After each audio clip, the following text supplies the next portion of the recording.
Então, João 17, vamos ler a partir do versículo 1, fala assim: Tendo Jesus falado essas coisas, levantou os olhos ao céu e disse: Pai, é chegada a hora. Glorifica teu Filho, para que o Filho te glorifique a ti. Assim como lhe conferiste autoridade sobre toda a carne, a fim de que ele conceda a vida eterna a todos que lhe deste. E a vida eterna é esta, que te conheçam a ti, o único Deus verdadeiro, e a Jesus Cristo, a quem enviaste. Vejam, então aqui o Senhor diz, para que te conheçam a ti somente e a Jesus Cristo, a quem enviaste. Esta é a vida eterna. Este é o fruto da árvore da vida. Aqui está a vida eterna. Conhecer a Jesus, conhecer somente ao Pai como único e verdadeiro Deus e a Jesus Cristo. Jesus Cristo disse: Eu sou o caminho, a verdade e a vida. Ninguém vem. Veja, ele disse: ninguém vem ao Pai.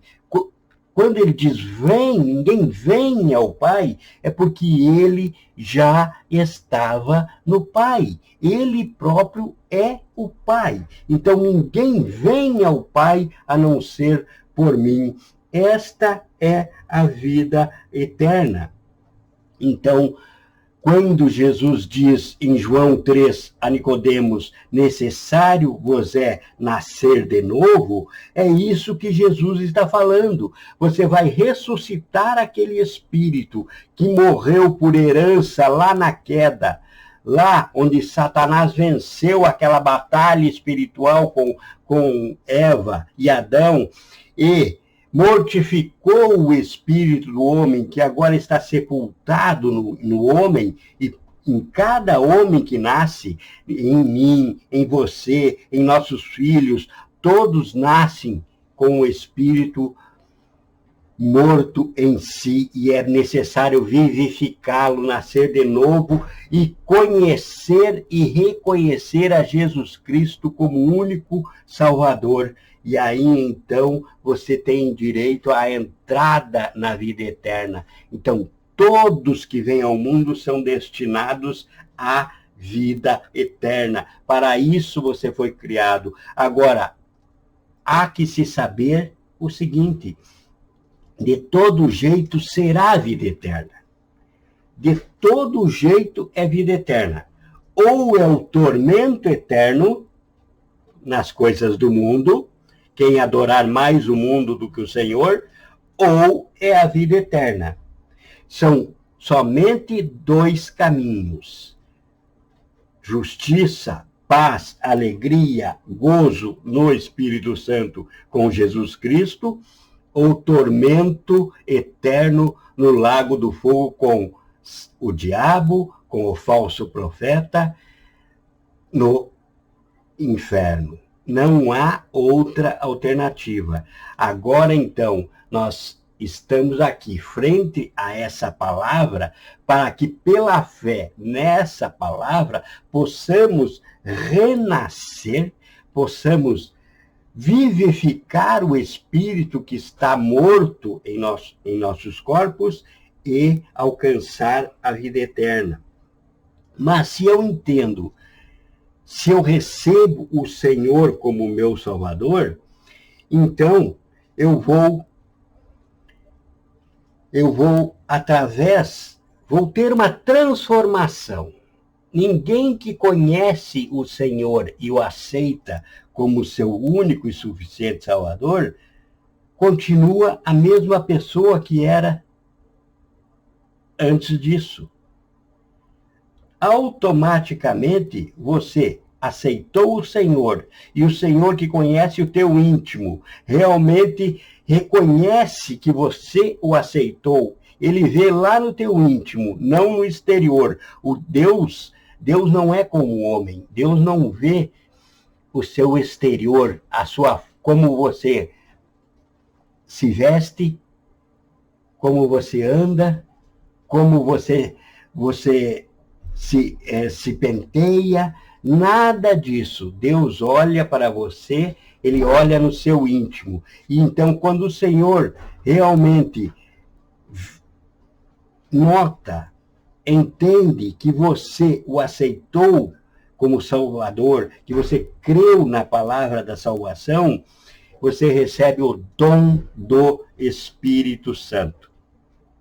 Nesse momento, você recebe o dom do Espírito Santo. E é esse dom do Espírito Santo que o transforma em uma nova criatura. E esse dom do Espírito Santo te faz uma pessoa inquieta. Você não consegue mais ver alguém passando necessidade, por exemplo, sem ajudá-lo.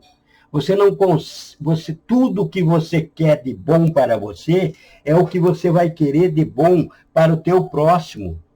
Vamos ver o que diz em Mateus, no capítulo 5. Mateus, no capítulo 5, no versículo 14 ao versículo 16. Então você aceitou o Senhor como teu Salvador? Você entendeu e renasceu o Espírito que estava morto em você? Você se torna automaticamente um discípulo do Senhor. Agora, como você vai ser usado, aí é outra coisa que acontece. Por quê? Veja, uma casa, ela nunca é construída por um único profissional, é? Não. Uma casa, ela vai precisar de um pedreiro, de um carpinteiro, de um eletricista, de um pintor e outros profissionais. Um encanador e outros profissionais. Assim é a obra do Senhor. Então, todos são chamados para a salvação. Todos têm os mesmos direitos da salvação. Mas, dentre os chamados, existe um que são pré-chamados, predestinados, que é o que pregam errado sobre a predestinação. Não existe predestinação, existe uma destinação geral, e dentre os que foram chamados, dentre o geral, Deus separa alguns, por exemplo, para pregar. Pense, se todos fossem pregadores, quem é que ia ouvir a palavra? Se todos orarem pelos enfermos, ora, então também não iria existir ninguém enfermo, não é? Se todos tivessem o dom das revelações do Espírito Santo, para quem seria essas revelações? Então, assim como para construir uma casa precisa de um profissional de cada área, na obra de Deus precisa com um dom especial em cada área. E aí existe o dom do Espírito Santo que transforma todos para dar bons frutos, para andar da forma correta conforme o Evangelho, e os dons espirituais, que são como uma caixa de ferramenta para a obra. E atentem bem, que quem salva é o dom do Espírito Santo. Não é os dons espirituais. Porque naquele dia, diz na palavra do Senhor, que naquele dia chegarão na porta do reino dos céus, na presença do Senhor, e dirá: Senhor, em teu nome eu expulsei demônios, em teu nome eu curei os enfermos, em teu nome eu preguei a tua palavra. E o Senhor vai dizer: para trás de mim que nem vos conheço. Por quê? Porque ele usou os dons e não foi usado pelos dons. É diferente entre você usar algo ou ser usado por algo.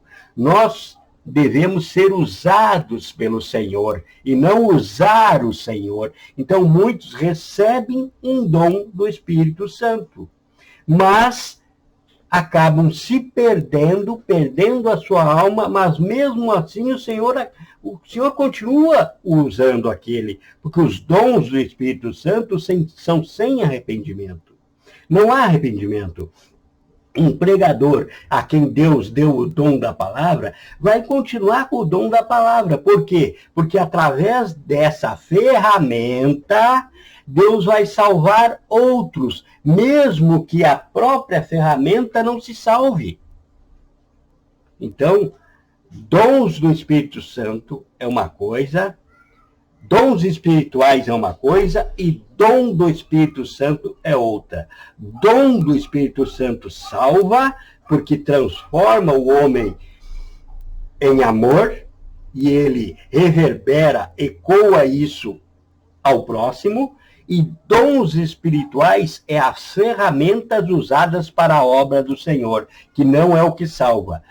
Não estou dizendo que os dons espirituais, quem tem os dons espirituais não se salvarão. Não, estou dizendo que alguns não vão se salvar e que ser usado por Deus não quer dizer salvação.